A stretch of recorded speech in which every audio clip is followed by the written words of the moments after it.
តម្លៃខុសគ្នា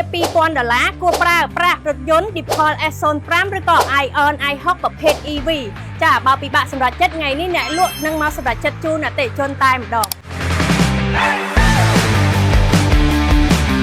រថយន្តទាំងពីរប្រភេទនេះគឺជារថយន្តអគ្គិសនីសុទ្ធដូចគ្នាហើយមួយគ្រឿងនេះគឺជា Depaul S05 ដែលស័ក្តិសមបំផុតជាមួយនឹងបង Gen Z ចាប្រើប្រាស់ប្រចាំថ្ងៃទៅសាលាទៅធ្វើការចា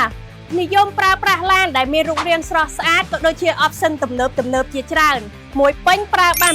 620គីឡូហើយមួយគ្រឿងនេះដែរគឺជា Ion i6 ប្រភេទអគ្គិសនីសុទ្ធដែលស័ក្តិសមបំផុតសម្រាប់បងដែលមានគ្រួសារមានសមាជិកច្រើនចាចង់បានឡានធំទលាយ option ទំនើបដូចជាខាងក្រោយមានតុមួយទៀតផងចាស័ក្តិសមបំផុតសម្រាប់បងប្រើប្រាស់ប្រចាំថ្ងៃ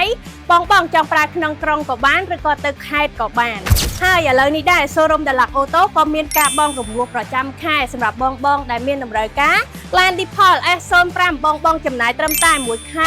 $129តែប៉ុណ្ណោះហើយបើបងចាប់អារម្មណ៍ Ion i60 មួយខែចំណាយត្រឹមតែ